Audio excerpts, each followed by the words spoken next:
Hi everyone, welcome back to Shoeless, the podcast where the walls come down, the shoes come off, and the conversations are as real as they come. As always, I'm joined by Nick and Joe, and today we have a very special guest, our other business partner, Jordan, who's here to talk about his story and our story of how we all met as well. So, shoes off, walls down, and conversations are as real as they come. Let's get into it. This is Shoeless. Woo, let's go! Nice, good stuff. I like that. That was good, man. Good How many little times you rock? Is that in the mirror? Oh, I've done that a few times. Yeah, that's good. Like, it shows, man. Like, the professionalism is really good. Yeah, it's and good. I can confirm, guys, the shoes are definitely off. They've made me take it off. By the way, these are KBX socks. He's come prepared. Yeah. he's plugging within the first shoes do come off. I know 3 you can't- seconds. You can't see it from there, but they definitely do come off. 30 seconds in and George's already selling. That's, Well, yeah, where- it's just in my blood, man. Where are they available to buy, mate? They're available to buy online. You can go to kbxworld.com. You can get them there. You can get them through our Instagram. I'm sure the guys will put some stuff on. I'll add some down in the links link. for you, George. Thank don't you, worry. mate. Nice one. They Okay. are great as well, very comfy. Actually, Yeah. I can testify. Yeah, Are you wearing them? Not today. Okay. Anyone else? I haven't no. got them I've seen on some today. Under Armour. I wore them at the Under gym. Armour for me. I Nick's wore them. barefoot. So, Yeah. I thought there was a smell in here. Oh, say this great This stuff. setup is Oh, amazing, by the way. yeah. Do you like I mean, it? I feel like I'm about to record a smash hit or something with this thing. It's great. Well, welcome, mate. So, George, for people hearing about you for the first time, why don't you give us a bit of background about yourself, who you are, what you do, and how your journey's been so far? Yeah. So for those that don't know, I'm Jordan Kirkbride. I'm an ex-military business owner, and I'm one of the 4 founders of KBX Nutrition. By the way, Toby, which camera am I talking to? That one's yours. That's mine, yeah. Okay. Hello. Good to meet you. I'll start again. So I'm Jordan Kirkbride. I'm ex-military business owner. I'm one of the 4 founders of KBX Nutrition. And really, I'm someone who's on like a journey. I have a passion for self-development and figuring out ways to overcome self-limiting beliefs. And that's kind of guided me through my life from when I was young to through education, through the military, through finding my feet as a personal trainer, and then eventually opening my business, KBX Training, which led me to meet these fine gentlemen. But yeah, I suppose, where do you want to start? Like, where do you want to take it? Well, we're going to go into the military shortly. So why don't we open up the floor a little bit and Joe, Nick, give us your thoughts about how we all met and sort of the projects that we've got going on, and then we'll go from there. Sure. Everyone's looking at me, so I'll go. I don't mind, I can take it. but- Well, no. Shall I say how I met George? Yeah, I think that's a good place to start. So, so I think I was looking for a gym locally, and by the way, I've ended up becoming a more of a runner from this. So because I don't know how it's happened. And now I've quit running. I've just left you behind. Yeah, basically. So I was looking for a gym, whatnot, and I've already was a member of Pure Gym from Solihull, and got to when I moved into my new flat. I got to here and just was like, the Pure Gym here is not the same as it is in Solihull. It was not as nice. It was more smelly and whatnot. I was like, I can't be working out here. So I filled out your form that I found on Google and turned up for, what do you call it again? Consultation. A consultation, right? Very By professional. the way, I didn't know what I was walking into, right there. So we had a chat, and I'll be honest, I walked away thinking, probably not for me, because it's I did it because it's like personal training and whatnot. I'm like, I just want to train on my own. It was a hard sell. Yeah. So I was like, I just want to train on my own. But then I think you WhatsApped me to like, oh, do you want to come do this? I was like, oh yeah, I'll see if I can fit it in and whatnot, and didn't go. And then you said, do you want to come running? And I was like, oh, but I'm not much of a runner. But at that time, I had previously started going to another gym doing some high rock style training. I was like, I could do with improving my running because it's like really bad and I wanted to improve it. So I said I wasn't much of a runner. So you took me first time to go do some hill sprints, I think, up the hill. You break them in. I know, yeah. Yeah. Basically went there, was like, cool, all right, yeah, and then just started training since then, really. I think that's pretty much the long and short of it. And then I think went to one of the sort of High Rocks trainings on a Thursday, brought Tulse along, I think, to the first one. Was I first? Yeah, you were the first one. We were a Master. pair. I remember actually on that first High Rock session that we did, me and you both got that like runner's euphoria. Yeah. on that. And I think ever since then, it's sort of we've just continued to keep doing that, really. What Nick's kind of explained perfectly there is like a sales funnel. So I tried selling him the top high ticket package. He wasn't interested. Tried going for the one below. He wasn't interested. So then I threw him a freebie, and look where we are now. It worked. Basically, sales funnel. Yeah, I got sales funnel. No, I think it's good to mention my perspective on that meeting as well. So like, you know, when a consultation comes through the form, they feel a little bit about themselves, but I don't really know much about them other than their name and their age. And then when we sit down, you know, I always break the ice a little bit because I understand it's important for people to feel comfortable, especially in their environment, if you want to get the most out of them or most out of that meeting. And then obviously learn a little bit more about Nick, what he wanted, where he was at. I could tell he wasn't someone who wanted personal training, but I'll always do my best, you know, try and encourage it because I do believe every person on this planet will benefit from having coach-led training. But not to get all like spiritual, I'm not like a hippie or anything, but I just, with Nick, you do just connect with people when you first meet them. And it was the same for you. Like, you know, I thought, oh, actually, you know, we got similar sort of mindsets there. And then obviously he didn't initially take the training. And then I reached out a couple of times. It was actually the time, because you told me you had this place. And I was walking past and I went, oh, is that Megatan that Nick? And I texted you and I said, are you in your office? You said, yeah. That's right. Down. Yeah. And I come down and you just straight away, like, you know, I've met a lot of people who are in business. And there's like this kind of thing where people like to keep their cards close to their chest. They don't like to bring anyone in or anything. They like to tell them with stuff that's helping them. And straight away, Nick was like really open with like the way he runs things, what he's doing. The AIs you blew my mind with the fucking ChatGPT at the start. I mean, I'd like to think I'm a bit more advanced now, but like you showed me the capabilities of AI and I just thought this guy doesn't even know me. And like, he's already like opening up and showing me, you know, the things he does to elevate his business and giving me ideas for mine. And just, I sort of gauge the value of like relationships and conversations based on what you kind of walk away with each time. And I walked away from here thinking, you know what, he's a good guy, man. So then we, you know, did some runs and stuff. And then I think we're sat in the cafe and used to open about like your training, what you want to get from it. And then you did actually, I don't know if you remember, but you did actually agree to do PT, but only if I was doing it. Because I was telling you at the time, I'm no longer doing personal training, just the coaches delivering it. Oh, did I? You did, yeah. You did. Has he ever paid you for that? No, because I've at a point in my career now where I've realised that every hour I'm doing on the gym floor is an hour the business isn't moving forwards. And that's why I've got great coaches now who, to be honest, deliver it at a higher level, deliver my principles and methods at a higher level to free up that time so I can do things like this. Otherwise, I wouldn't be sat here today. And what I actually said to you was, well, let's just, rather than putting the pressure on it being like a transactional service, let's just do it as like a sort of exchange where you help me with the AI, we'll sit down on the weekends, we'll go through some stuff, I'll train you in the gym, and that's kind of how it naturally progresses, isn't it? Yeah. And for me, good summary. Yeah. No, it mutual is. benefit there, you know, like you scratch mine, I'll scratch yours. 100%. So. And I'm a big believer in like organic relationships. And I feel that's another big reason why we're sat here now is because it happened organically. It wasn't like we initially went straight in and just talked about numbers and figures. We all we got familiar with each other, so starting to learn how we all operate and work, and then develop a certain level of trust. And then we stepped into the business world. I would love to know what it was that Nick put on his introduction on that form about himself. Yeah. I mean, can you remember? It'll take me a little while. I could send it after. But I'll go and find it for Not off you. the top of your head. Chat GPT, like a full, six-page thing about how amazing I am and whatnot. You don't need to chat GPT that. I'm just joking. We get so many client leads coming through. I can't even remember now, you know. So. Yeah, I guess just quickly on my perspective, it was pretty much from the start of training. So that first High Rocks session absolutely blew my mind. I haven't had that level of euphoria from exercise for a long time before that. And so that really sparked my passion to get involved. And then I think, yeah, like you say, as we spoke more and talked more about the business, we made it a bit more formal and a bit more structured and put the right plans in place, actually worked on a business plan together. And that's sort of how I got involved. But yeah, I'm loving every second. Yeah, I got to say, when we initially like approached talks, I was not expecting the level of like professionalism that you guys provide. I think I even said this to you. I was like, you said, oh, we've got like a business idea. And usually it's like a couple of guys sit around and go, oh yeah, we're going to do this and we'll do that. And then when I turned up, there was like a 4-page document and there was all this stuff already.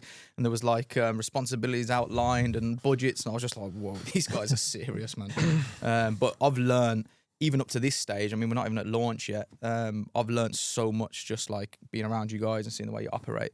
And that was one of the other things that drew me in. It was like the organic relationship, but then backed up with like actual like professionalism and evidence. Yeah, 100%. Well, we're also learning from you as well. You know, there's lots of stuff around content. What have you learned so far, Joe? What have I learned so far? I think a lot about mindset. Like you do have a very strong mindset, and you're not scared to publicly put that out there. And I think you've kind of got that, you know, that level of confidence to do that. So that's something that I've been learning and starting to incorporate into my own social media and putting myself out there more. So that's definitely, I think, number one. Yeah, we've definitely be seeing your face a lot more on social I'm trying. media recently. No, you're doing good, man. I said this to you on the other video. You're natural at talking as well. It's just that, executing more, so it becomes more natural to you. Yeah. Just from my side, I think one thing that I'll say that the value you've added to me is you reminded me how important it is to win. And I think that comes from the training and whatnot and how competitive you are, but reminded me like how important it is to really go out there and try and win at everything. And I think sometimes you can get skewed off path and whatnot. And I think deep down that is my core belief, but sometimes it's very easy to get drift and whatnot. But I think certainly, you know, in the gym or whether you're running or whatnot, as you have an absolute drive to be first, you know, you will run past someone just to be there in front of them so they can see you in front of them and let them chase you. So that's probably from my side what I've really picked up. Yeah, no, that's a really important one as well. And like, it doesn't come from, which you probably sound a little bit there, but like, it doesn't come from a place of ego. It's like personal standards. Like, if I'm going to do anything, I'm going to do it to the best of my ability. Yeah. Sometimes I might realize my current ability isn't as great as I thought, but I'm going to give it max with everything that I do.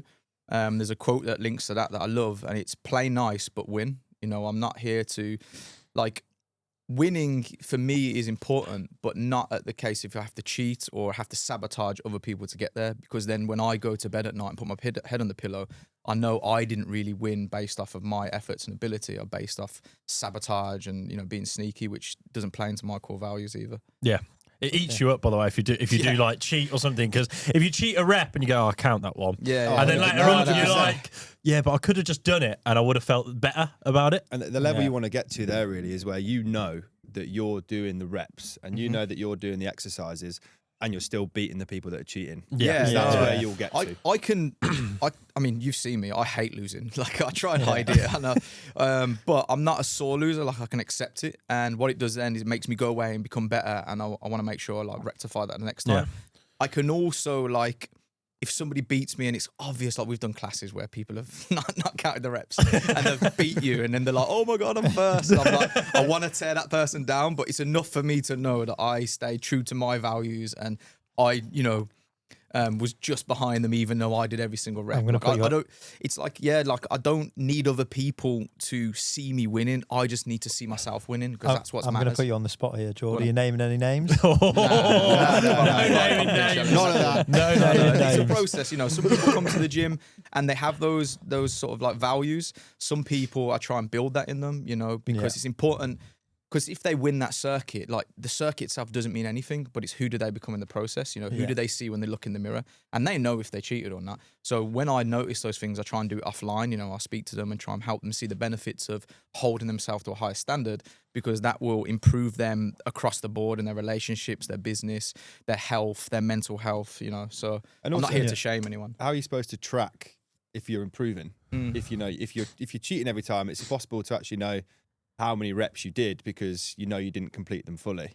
So if you're not tracking that, it's harder to actually gauge whether, you know, you're actually constantly improving, because you don't know sort of what you've actually done last time. Yeah, no, 100%. You know, it's the same as like people who train every day but don't actually track any of their lifts, and then they're like, "Oh, I've hit a plateau," and I'm like, "Well, how do you even know? Because you're not even tracking your lift. You don't know what you got to beat next time. You've got no goal to work against." But everything we've just spoke about there can literally be copy and pasted into any realm, like whether it's business, whether it's personal hobbies, anything like that, like, you know, holding yourself to a high standard, not cheating, tracking things. Like, it's important in all aspects. And that's kind of playing into your question about my story. Like, everything that the man I am now and all the principles and values and lessons I have, I've just learned in the gym or in the military, you know, forced me to learn these things. And then once I realized that I can copy and paste that into other things, then I've started stepping into other realms, which is like obviously like business and different hobbies. Good stuff. Cool. Before we move on, obviously I'm co-hosting, so I was going to ask Toby, what's been your experience? Because I think out of all of us, certainly from a transformation standpoint, I look at Toby, and I know you said earlier, Joe, Toby's looking the healthiest, fittest version of himself I think I've ever seen. Yep. So what's been your experience? So I think you came from a more sedentary place, and now are incredibly active. Yeah, thanks for that, mate, and appreciate the compliment there as well. You don't give me many. No props. Might get one next year if you're lucky as well. I was hoping for next week. One thing from me that stuck out is consistency. So the very first session I did was a hill sprint, which nearly killed me, and followed by a high rocks. But it's actually then understanding, right, okay, I really struggled with that at the time. But the consistency I saw in you, day in, day out, week in, week out, and even things like what you're ordering when we're eating food and all that sort of stuff, I'm like sort of watching and going, you're so consistent and disciplined in your choices that really made me sort of look at myself and go, right, okay, well, I have to turn up every week, because those sort of things, you change your habits. And it's probably been, 4 or 5 months that I've been at the gym now, something like that. Something like that, yeah. Maybe a bit longer. And it's turning up week in, week out, and those bits where you don't really want to go and you're tired and you had a long day and you can think of a million reasons why not to go, but then you sort of remind yourself, no, I need to stay because of the work I've already done, or other people are doing more work, and you sort of get in your own head about that, staying disciplined. And then, that's the big key takeaway for me is you look at the gym schedule and you're like, there's something on every day and you're there at all of them. And so I'm kind of like, well, if I want to get there, I need to do X, Y, Z. I have two things there. I think one is also targets, isn't it? I know me and you do it, Toby, between us, where we say 6 workouts a week is what we're aiming for now. Yeah. And if I've done 5 out of 6 that week and you've done 6 out of 6, I'm kind of like, I've not done well there. But also when you're in business with people and going into business with someone new, you have to put yourself on a level playing field somewhat. And so, both matching each other's positive characteristics and attitudes is where you want to strive to achieve. Yeah, I think you were 5 last week and I was 6, and I got great satisfaction from that WhatsApp message. That's true. Going back to what you just mentioned there, Toby, the sort of discipline you had to demonstrate, or more so willpower you had to demonstrate at the start when you first started training, would you say you find it easier now to maintain that now than you did back then? I think you actually miss it more when you don't do it. Mm-hmm. So it becomes more of a habit. So part of my day now is like, I've got run club tonight, or I've got high rocks tomorrow, or I'm going on the bike or doing whatever. And that's now very ingrained in my thing. And if I miss a day, like for example, last week with the business, my whole diary changed because I was 2 days in London. Mm-hmm. I was changed my training, but I actually missed the Thursday high rocks. I was like, where's that gone? And we did end up going to the gym, but that sort of structure and routine, I actually think you kind of get to a point where you're like, I'm done here. And then you push through that, and then you go, I miss it if you don't do it. What you're kind of talking about there, and a lot of the language you use kind of backs that up, is you've actually gone through a bit of an identity change. So what you're speaking about when you get to that point where, now it's like a bit of a drag, I've got to go to the gym again today. That's because motivations took you that far. Yeah. And then motivation is like a finite resource. It fades eventually.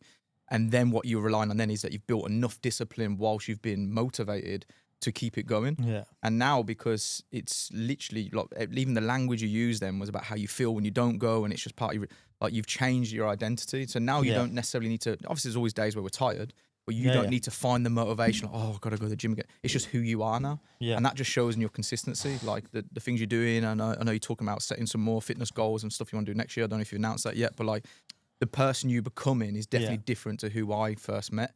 And that's why identity change is so much more important than just changing the external, changing some habits, because you'll always default back to where you were before if you don't actually make inner change, which you've done. Yeah. I thought that was really good. Oh, thanks, mate. That's all right, mate. So anyway, moving on to section 2, away from me. Wanted to dive into sort of your life in the military, Jordan, sort of where that came from. So can you tell us firstly about your time in the military, and also what led you there in the first place? How did you get involved there, and what sort of did that process look like? Yeah, so my kind of like beginning story, I always think, I look at other, read about entrepreneurs or business owners and just other inspirational people. Like Mine's kind of it isn't very inspiring. It's just very just sort of normal. You know, I grew up in a council house. My dad wasn't around, so I was kind of left to like stumble my own way through life and try and figure things out. Didn't really find any passions. Didn't really have any ambition growing up. I was just kind of on this conveyor belt of life, just going through school, and then went to sixth form, and just nothing like stuck out to me. I was just someone who sort of chased distraction, really. And then I had like a big sort of mindset awakening when I was around 14, and believe it or not, like the man who sits before you now, I was not confident at all. Like I just couldn't play sports. I wasn't active at all. I used to be an introvert, just locked away in my bedroom. And I remember like forced myself to try and get on the school football team. And when I was doing keepy ups in the garden, I was Ronaldo level. And then when I went and played at school, I was rubbish. I was put on the bench. So because the pressure just got to me, like I didn't want anyone to pass me the ball. I had no confidence. And I remember this significant conversation where I went home and I spoke to my mum, and I was getting quite upset, explaining like, why can't I do anything? And my mum sort of getting upset back to me and telling me this is how I've lived my whole life. Like I've never been confident. I've never stepped out of my comfort zone. I've never tried at anything. She's just kind of been dealt the cards of life and just accepted them. And at 14, I remember like, nah, this isn't what I want for myself. As much as I love my mum and respect her, I don't want to live my life like this. So then I started seeking discomfort. There was a boxing gym I used to walk past every day on the way to school, and I used to look in there and think, wow, they're so cool. I could never do that though. And one day I just grabbed myself by my neck and just took myself in there. And then the same started with the gym. There was a gym that I wanted to train at, but no one would go with me. And I started making myself go there. And I throw myself in there and being uncomfortable and not enjoying these things.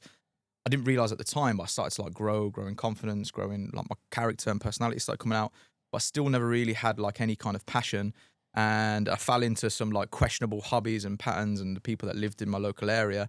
And I just thought, I need to get out of this. I need like a fresh start. I need to get out of Birmingham, because what I didn't realize at the time, but upon reflection, I'd kind of built an identity there and everyone saw me as who I was then. And I needed the opportunity to go away with this kind of new sort of awakening and rebuild myself from scratch. So I didn't tell anyone. I just signed up to the military and left, and then did 4 years. And that was like... Just on that, when you did say you didn't tell anyone, did you not tell your mum that you were going, or your family? So like, yeah, so well, the actual story, what happened was my mum was the only one who knew. I just didn't tell any friends. I didn't tell any family members. Right. Because I didn't want anyone to try and talk me out of it.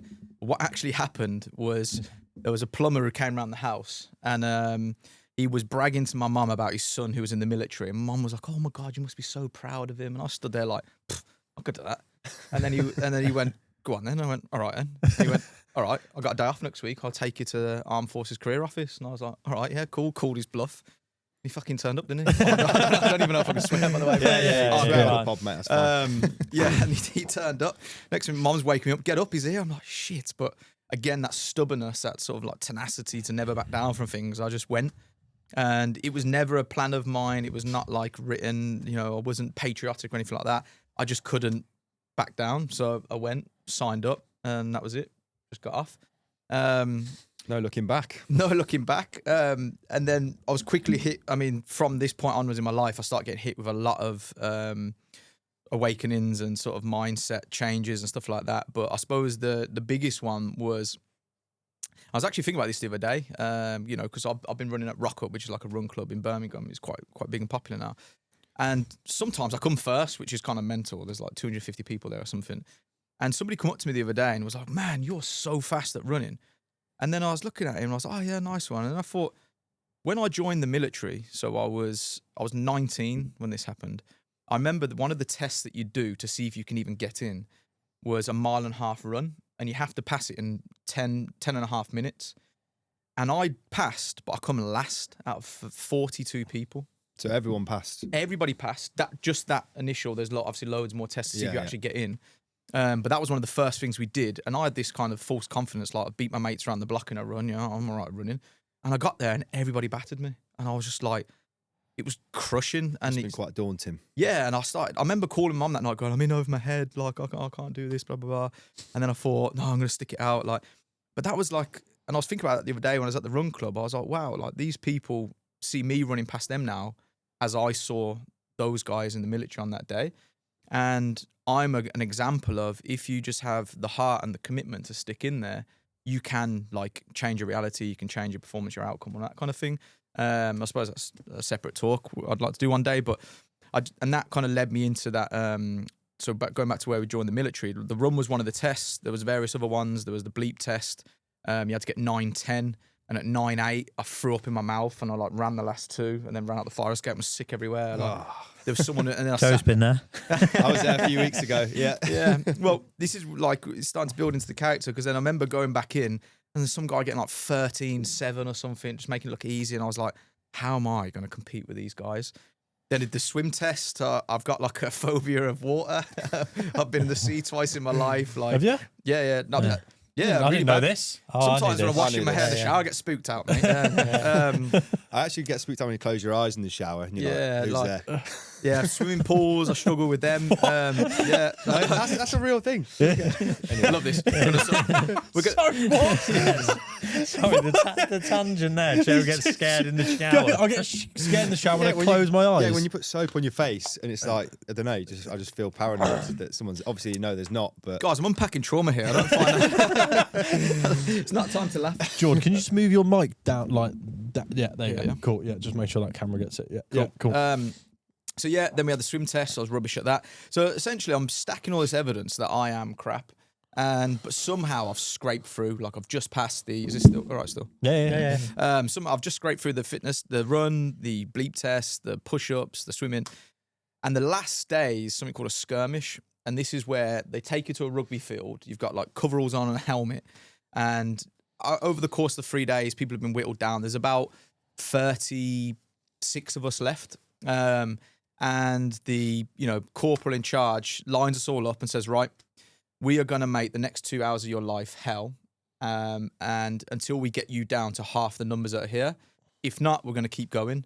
So they're basically saying that 50% are like failing, which I just automatically put myself in that category. I was like, well, I'm obviously going to be one of the ones to fail. And then what they did is they put a table in the middle of the field and they put a bell on it.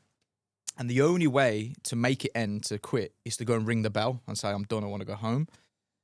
So obviously it started, and then it's just like horrendous. It's like, 20 push-ups, run, sprint to the goalpost, pick the log up, put it down, grab the stretcher, go around. They're all standing by me because I'm on the weak link. They're like, 10 push-ups, and I'll do it. And they're like, how many was that? I was like, 10. He's like, that was 9. And he's like, you're calling me a liar, 20. And I'm just like, oh my God. Like, and then they're like, go, not quick enough.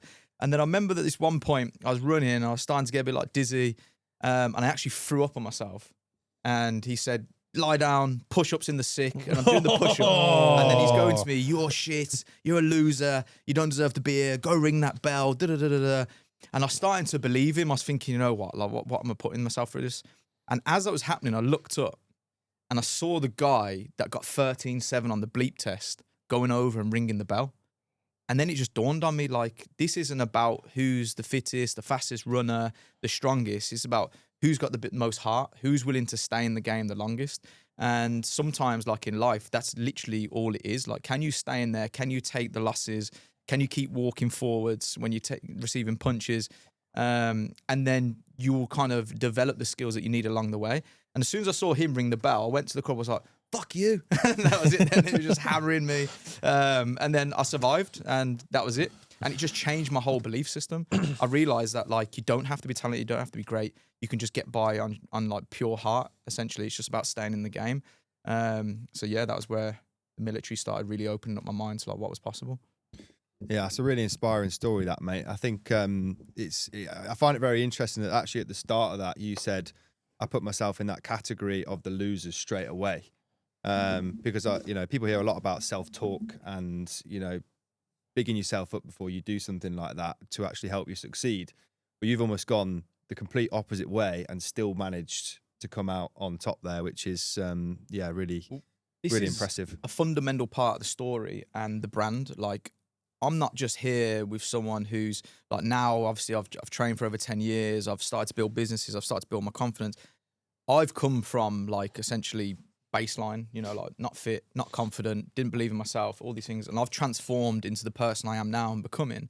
And that's why, like, no matter who walks through my door at the gym, I know they're possible of change because I've literally been there. It's not like I've just had everything handed to me and I'm trying to tell everyone, oh, come on, you can do it. Like I've literally rewrote my whole identity, and that's what, you know, the branding stands for as well. 100%. No, that's You took a deep breath, like No, I was going to say something there. I thought of let you finish, but I think a lot of young men need to hear this nowadays.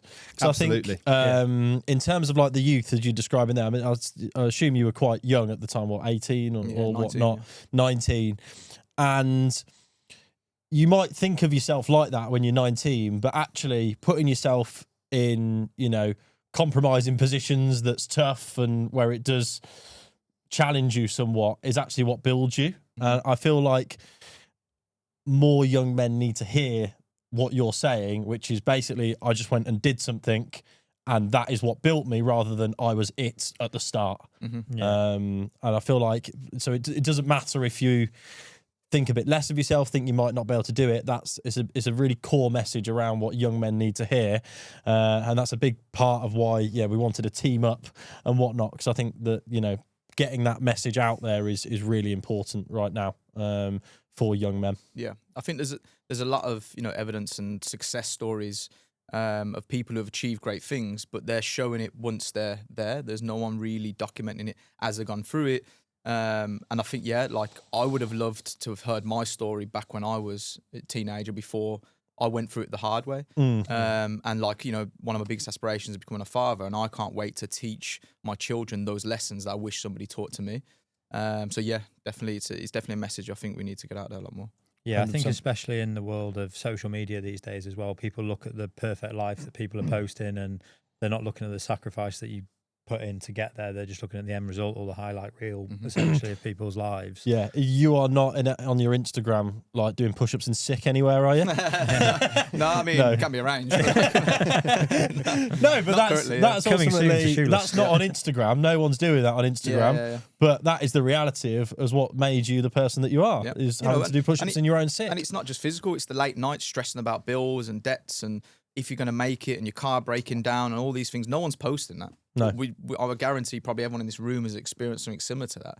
You have to go through those things. It's character building. And again, it's back to the skirmish story. It's whoever can last the longest. It's not, you know, some people are right at the peak or have everything that they need to succeed, but they give up before it comes to fruition. Yeah, I changed a tyre on my car for the first time the other day. Didn't know I could do it, but just went all in. And That's there you inspiring. go. Inspiring. Wow, you know what? I'm going to the gym. Yeah. But it doesn't matter if you haven't done it before, just give it your best. All right, there you go. Yeah. Did you use ChatGPT to help you? I did, yeah. See, it's even easier nowadays. I took a photo of it, like, if I got the right stuff here, it was like, you got to do this and put the jack up, you got a jack point, whatnot. Nailed it anyway. The micro is fixed. Anyway, moving on. Yeah. I think what's interesting there is the parallels between sort of military life and also the skills you've taken away from the military, and how that resonates into like day-to-day life, into your training, into your businesses and all that sort of stuff. And that's really a key takeaway, that it's learning those consistent traits and pushing yourself outside your comfort zone that actually then shapes you. Yeah, I mean, you know, it definitely, any kind of real change starts with awareness, which usually comes from exposure. So like I wouldn't have realized those things about myself if I wasn't put, like Nick was saying, in those environments to kind of bring that out of me. The next sort of stage, and really, there's loads of stuff obviously we could do a whole potty about, like the military, but the other big thing I took from it was being forced to be alone. So like when I was deployed to Afghanistan, you do something called like stag, where you stand there and you just looking out into the desert and there's not much going on, but you got to stay alert in case something does go on for long periods of time. So it's like you're super present but not doing anything, and that's really uncomfortable, because I don't know if you've tried sitting in silence for 10 minutes without your phone. It's uncomfortable. Like all these thoughts come in your head. You start thinking, like back then I was thinking about, who's smashing my ex-girlfriend and stuff like that while I'm stuck in the desert.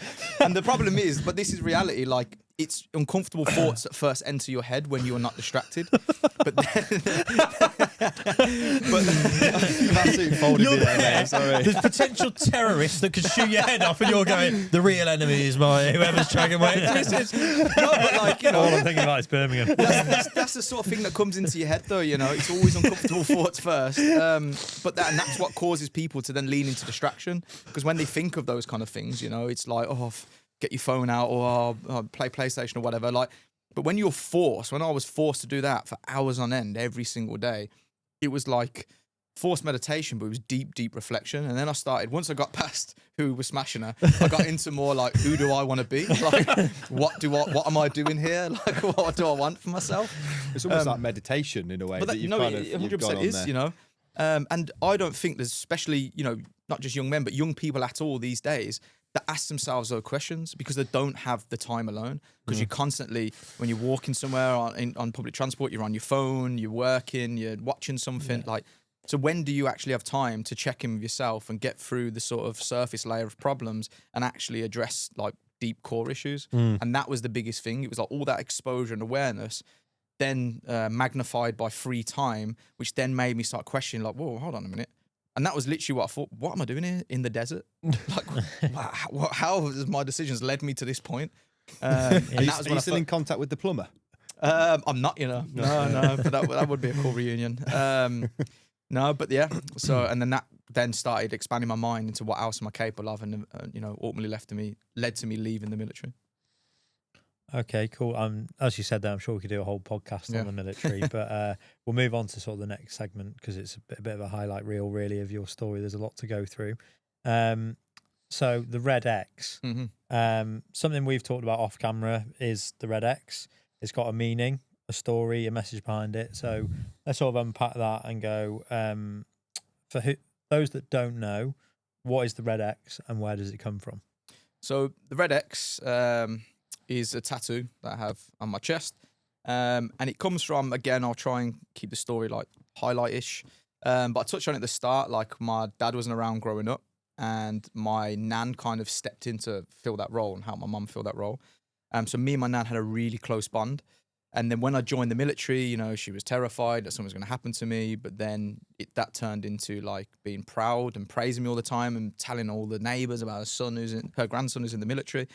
And we, like I said, we had a really close bond. And towards the end of my military service, I really started to struggle. I think it was actually because of the self-awareness that I mentioned. I was starting to feel like I was in the wrong place. And it isn't just like a job where you can just quit and walk out. Like, you know, you go to prison if you do that, essentially. So you have to put your papers in. It's a long, drawn-out process, and it took 8 months to get out. Wait, sorry. You if you just leave the military, you go to prison. Yeah, that's payable absence without leave. Really? So you have to serve a minimum of 3 years after you signed your contract. So after training, you sign 3 years. Wow. Then you have to put in papers to leave, and they can block it if there isn't enough like personnel or stuff like that.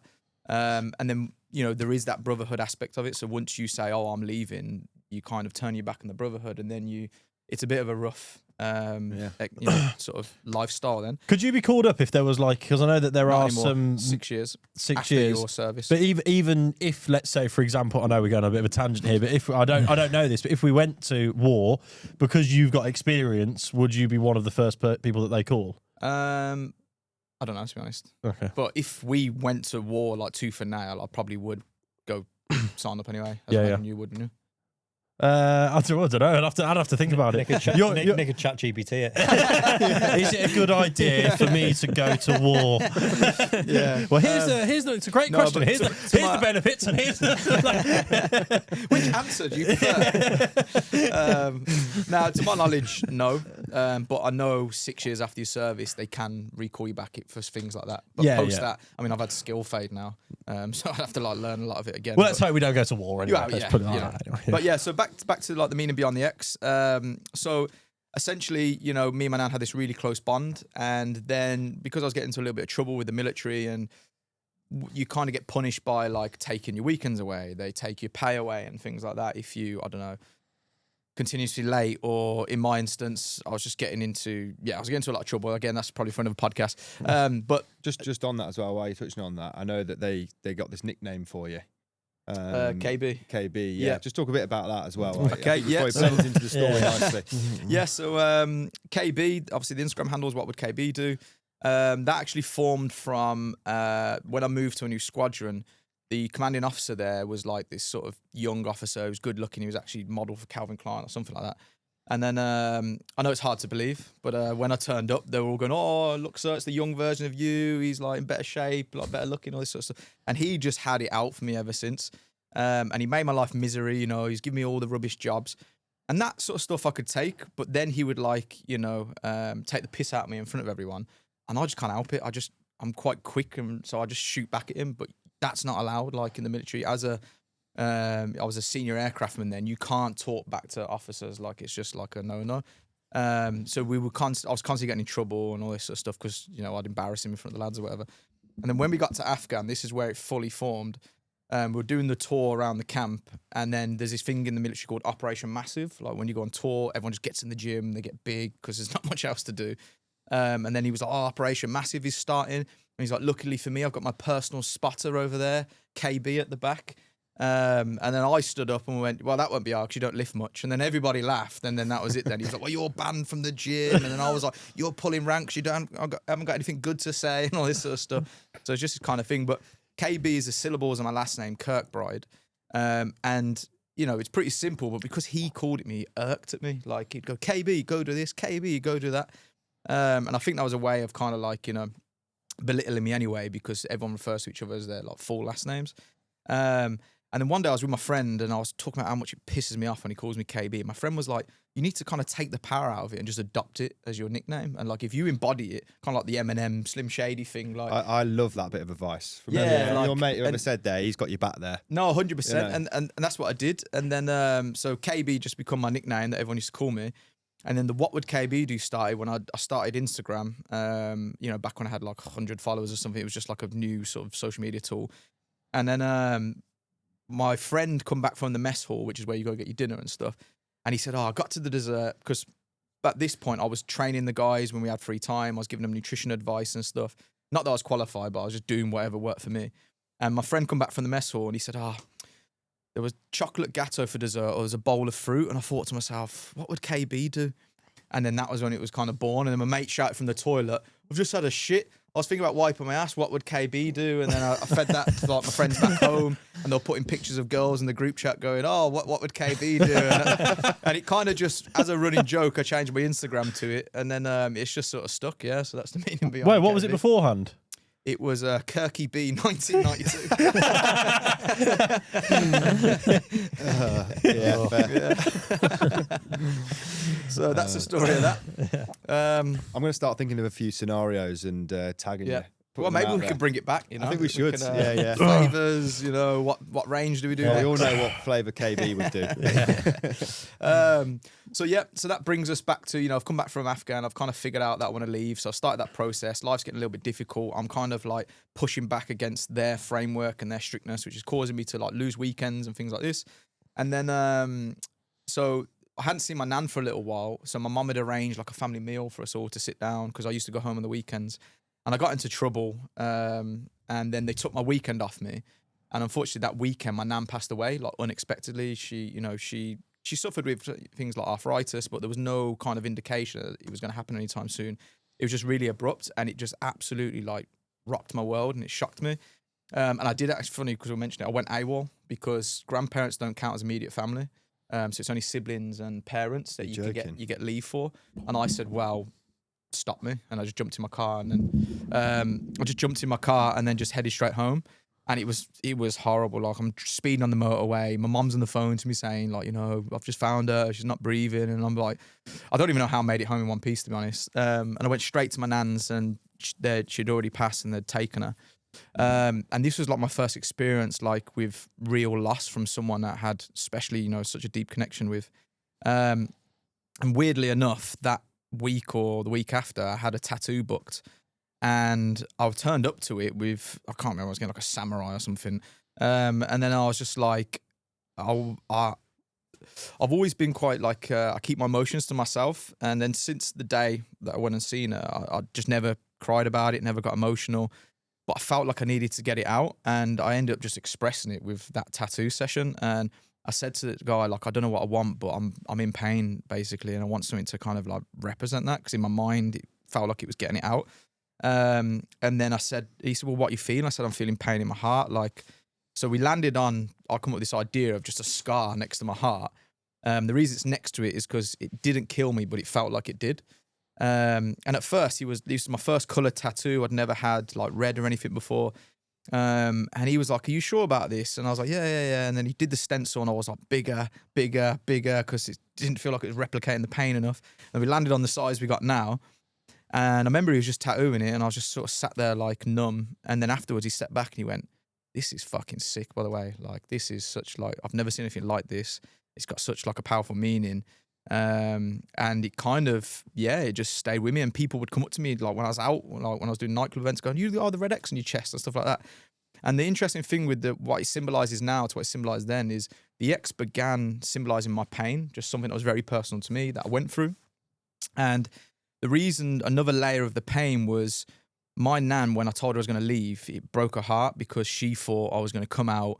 No one in my family has ever achieved anything. No one's had a business. People have been in and out of prison. And she thought I was going to fall into the sort of trap of like what's been laid out before all the men before me in my family.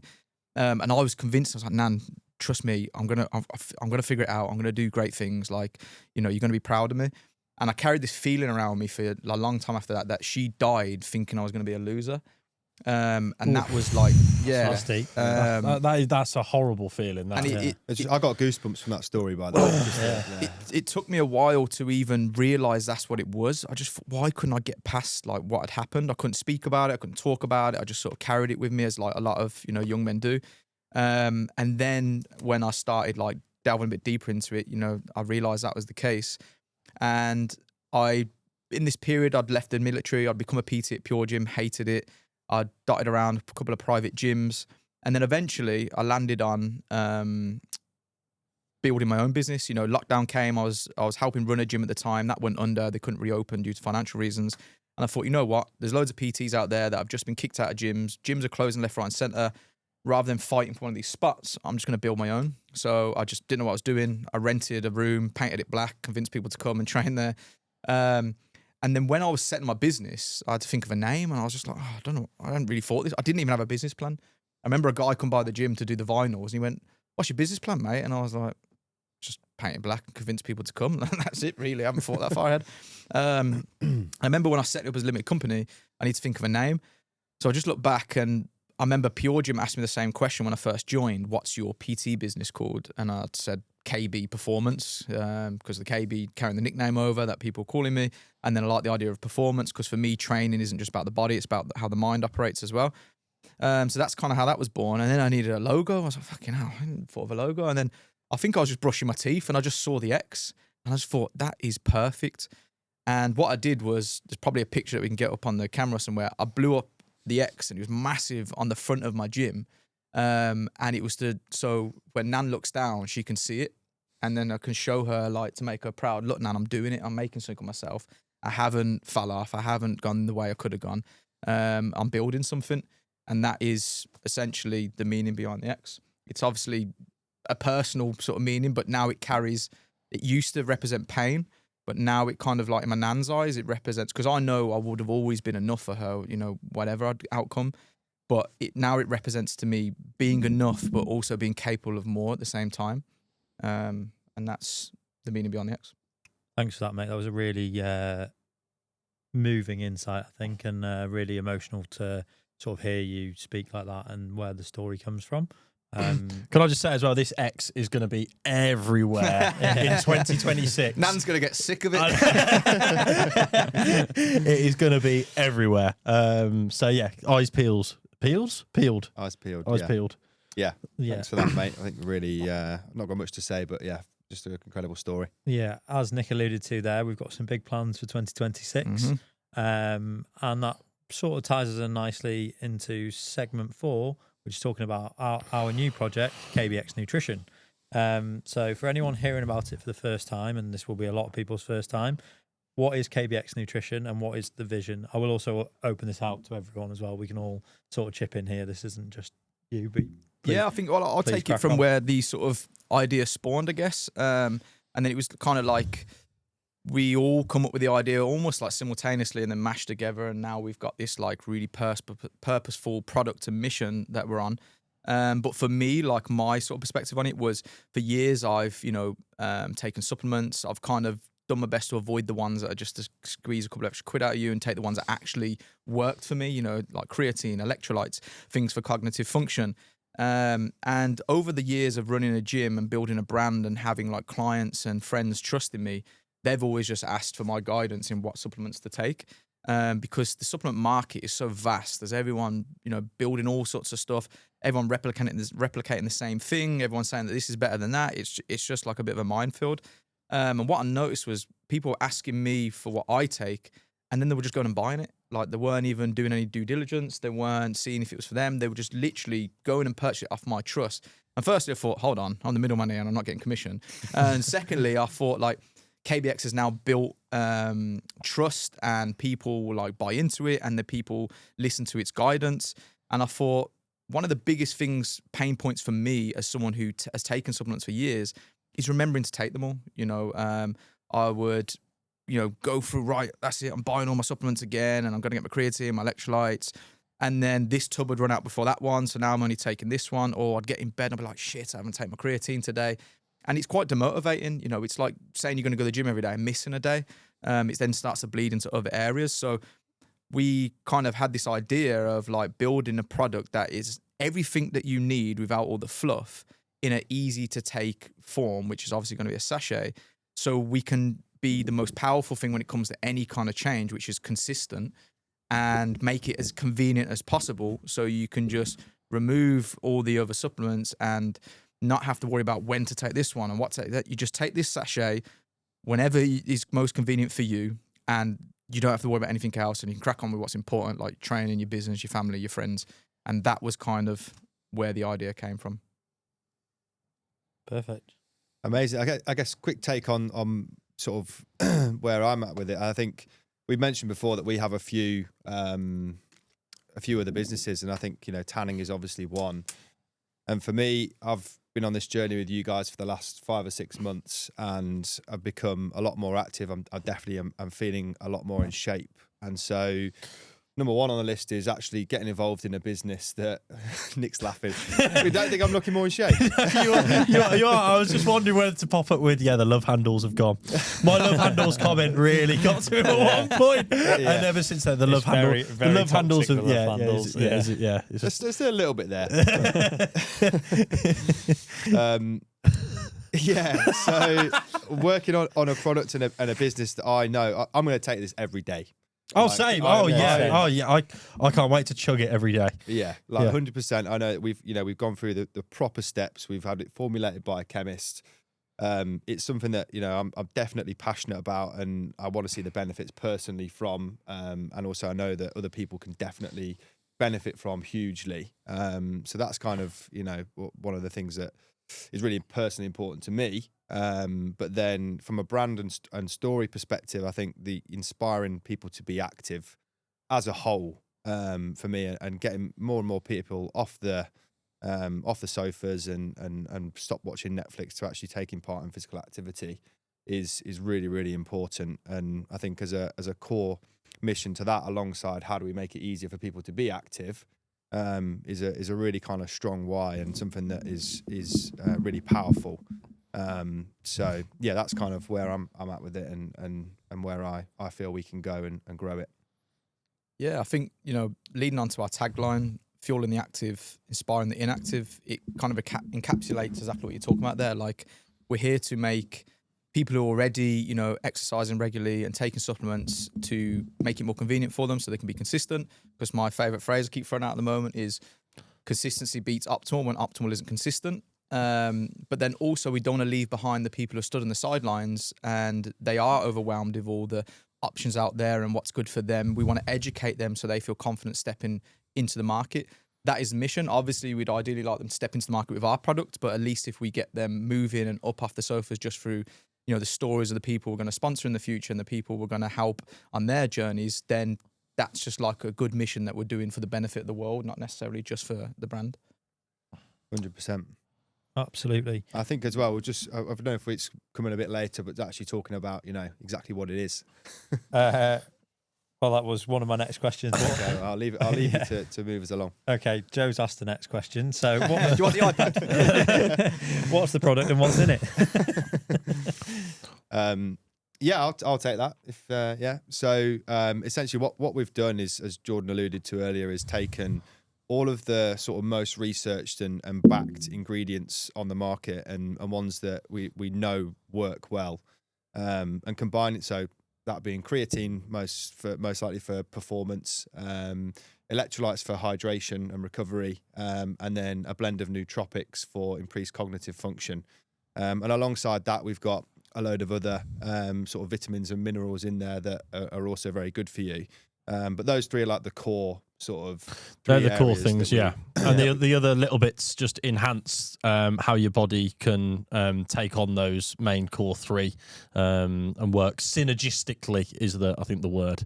Yeah, and it's going to be called X Fuel, bringing back to the red X, and that leads into our mission, which is to fuel the active as well as inspire the active, and combining all of these elements into one sachet makes it really convenient and easy for you to get all of the core elements of nutrition that you need to be able to get active and be active and fuel that activity.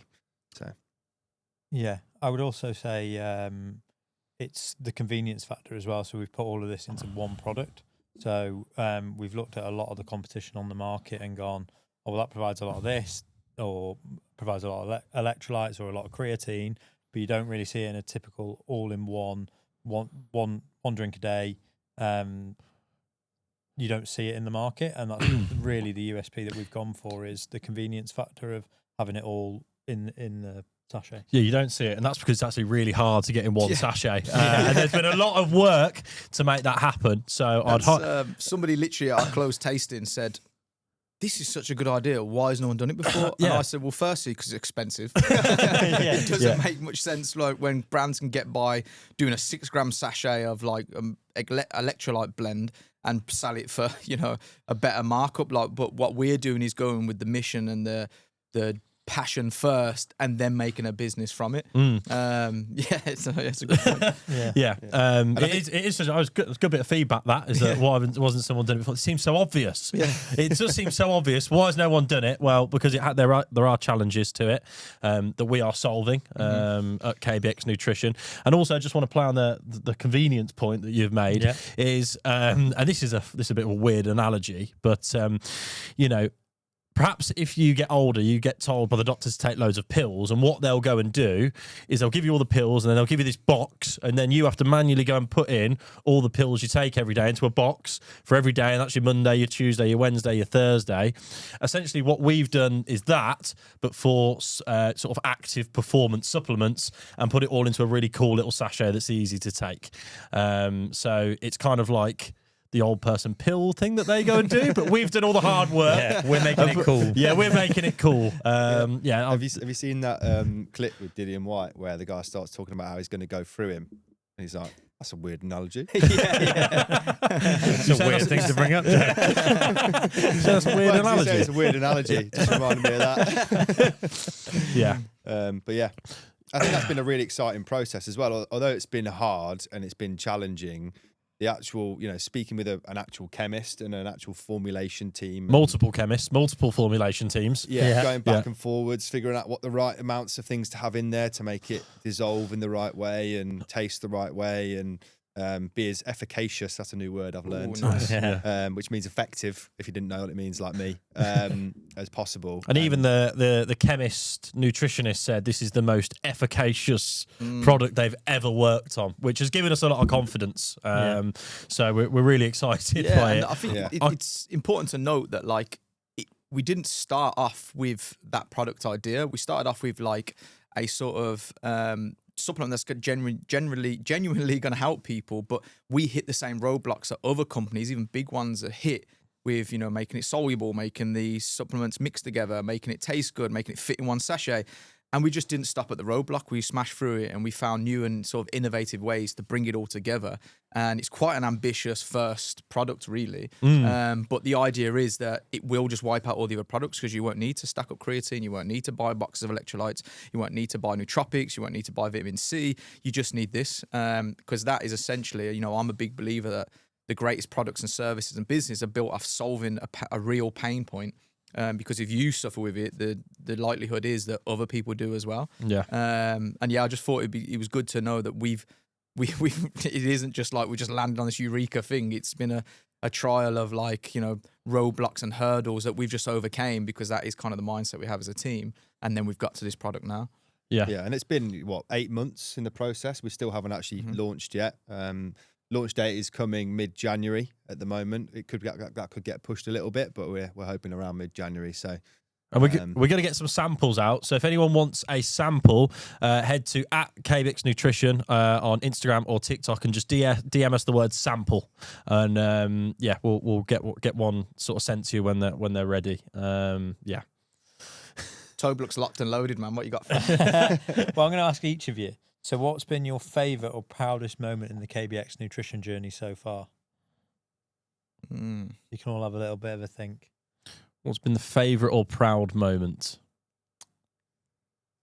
Yours has got to be the vending machine. Yeah. Actually, that's a good point. Yeah, the vending machine concept that's coming. I don't know if I want to give too much away because that's such a good idea. Yeah, but keep that one under wraps. Yeah, we'll keep that one under wraps. But keep an eye out for KBX vending machines. I think no, sorry. I think what I was going to say is, so I do remember when I first tried that flavour. Are we announcing the flavour? By the time this comes out, I think it'd be announced, wouldn't it? It's been agreed. So It's been agreed. Yeah, cool. Yeah. So the actual taste of the tropical one, the first time I tried that, I was like, yes, this is delicious. So it is tropical flavour. And it does taste delicious. Really. It's got a really natural and smooth taste, I think, which is you get a lot of electrolytes and creatine and different supplements out there that do taste a bit, say, minerally, and a bit of a harsh taste. And I think we've absolutely nailed it. There are some rank ones out there as well. Not naming any brands, but there are some absolutely rank tasting supplements. I'm about to name a brand then. No, there's some that like you just think, how did this pass testing? But there's also like another element that I don't think we actually thought about until we went to tasting was, as much as it's got to taste good, it's got to be refreshing. You know, if this is sickly, if this is like a mocktail of some sort that tastes really good now, are you going to be sick of it after a week of taking it? Because remember, this is something you want to be taking every day. So for it to, I think the reason tropical won us over is because it tastes good. It hides like the sort of the salty flavour of electrolytes, but it's also refreshing as an easily drinkable. It doesn't feel like thick or that creamy approach, you know, some like sports brand or like isotonic drinks do have.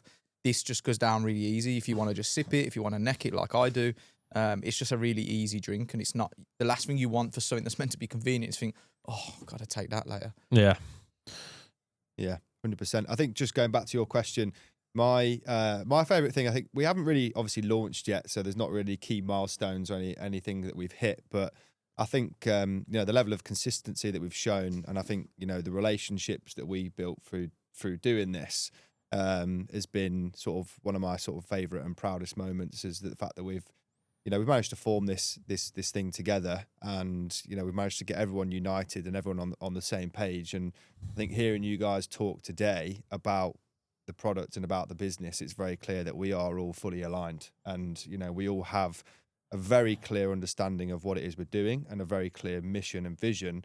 And I think to be able to get to that point already is a huge success. So that'd be my sort of proudest moment. Yeah. I think for me, it's when you step into any kind of new venture, especially one which has like the magnitude that this does, and it requires a lot from you.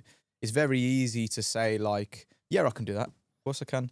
But then when you actually come to executing it, you realize how much work it's going to take and how much from you it's going to take. And I think maybe the me of a few years ago would have crumbled or maybe like took a step back or thought this wasn't for me. But now, because I have such a strong belief in myself, I've definitely at first thought, oh, this is a bit more than what I thought it was going to be. But I'm proud of the way I've like looked for ways to elevate myself, change my systems, my routines, even like my other businesses. I've changed the hours round. I've took like a kind of no bullshit approach to make sure I can deliver on the things that I've said I'm going to deliver on. And for me, it is like a bit of trial and error. I did think it'd be easier than it was, and it wasn't. But now I'm determined to find a way to make it so I can fulfill those sort of responsibilities.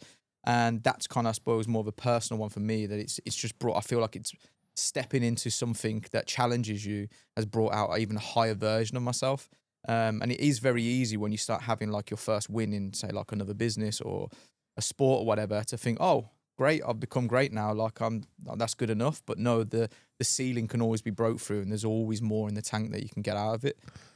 I'd say that's probably my Proudest moment. Hello. Gonna be BTS. Good stuff. Yeah. Good stuff. Throwing it over to you, Tobe, because you haven't answered. So go on. My proudest moment is probably not proudest moment, but what excites me the most is inspiring people. And so when we start getting those sort of stories through of people started the gym and started taking it and seeing the change, and probably my own personal journey that we mentioned earlier, that's what really gets me excited about this project and really making a difference to people's everyday lives and their fitness and the knock-on impact that can have for people, whether they're going to start businesses or get that job they always wanted or whatever.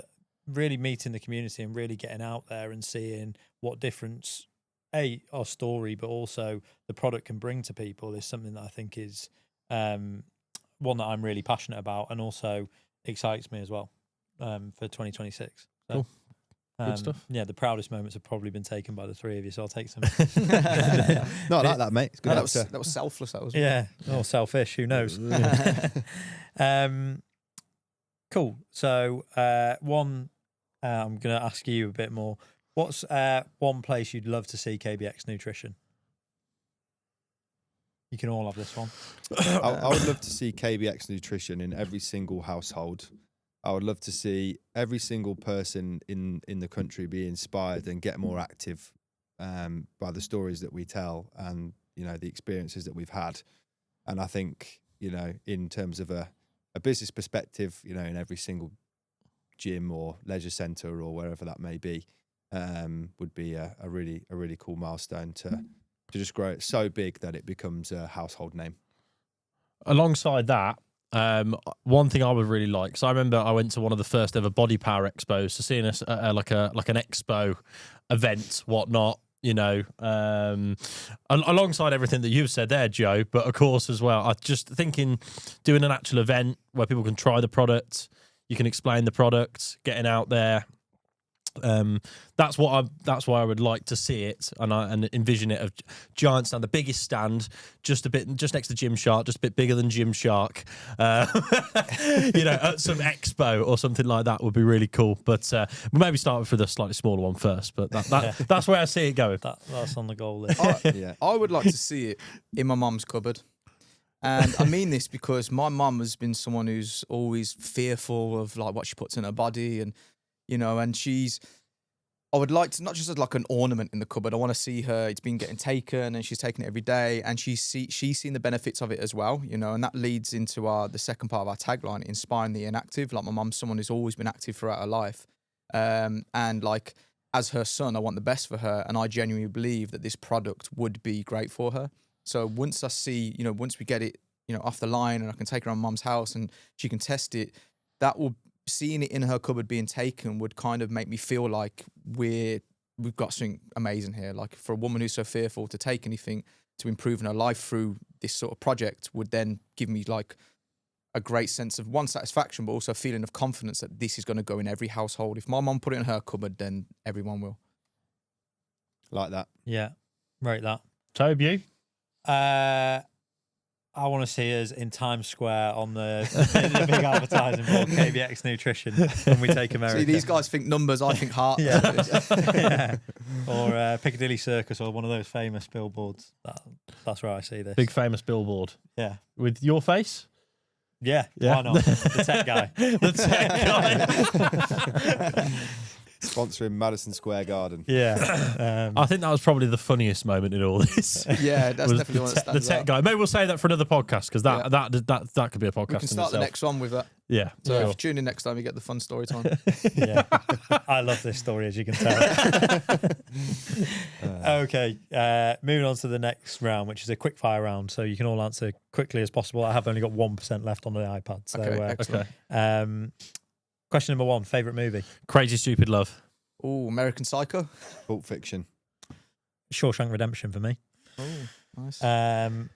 Favourite actor or actress? Rachel McAdams. Oh, Brad Pitt. Denzel Washington. Oh, I meant to say Kristen Bell. Leonardo DiCaprio for me. Favourite X-Fuel testing flavour? Spicy mango. Tropical. Easiest question all day, that. Tropical. Tropical for me as well. Favourite song or musician to work out to? Ooh, at the moment it's Gunner. Nick, you go. Oh, wait, hold on. What's favourite No, it's song? quick fire, man. Come on, pow, pow, pow. Favourite song or music? Last thing in your phone that you listen to. No, but all I've got in my head is 3, 2. No, because you know you're speaking, it's making me lose. What's it called? Mine's that song that goes, "Love is the answer." Do-do-do-do-do. Oh yeah, that one. I think it's like shining through. I think it's like shining through, but it's on like an old Ziz YouTube, and that's all that's coming to my head when you're working out. Like, Yeah. yeah, Mine's Groove Armada Super Styling. Nice. Oh, did we do a workout to Call on Me? Yeah, we Eric did Prince. I put that on. Not an appropriate music video to put on in the office. Yeah. It wasn't a workout. It was a Legendary, meeting with the team. It was a meeting with the team. Yeah. Yeah. Right. Next. Yeah. Or favorite exercise all day in the gym. Bench press. Yeah, bench. And burpees. I like a high rock session now. I've less weights. I know. Yeah. I know. I'm enjoying high rocks. On that, actually, I've actually made a commitment that I'm not allowed to cut my beard until I bench press 140 kilos for 3 reps. That's going to be a long beard. Yeah. Hold on, are you going to do like that? You know, day 6 of. I'm not going to do the Manchester United thing anyway. Hang on. Is this basically just because you want to grow your beard? Well, it's more because I want to grow my chest, but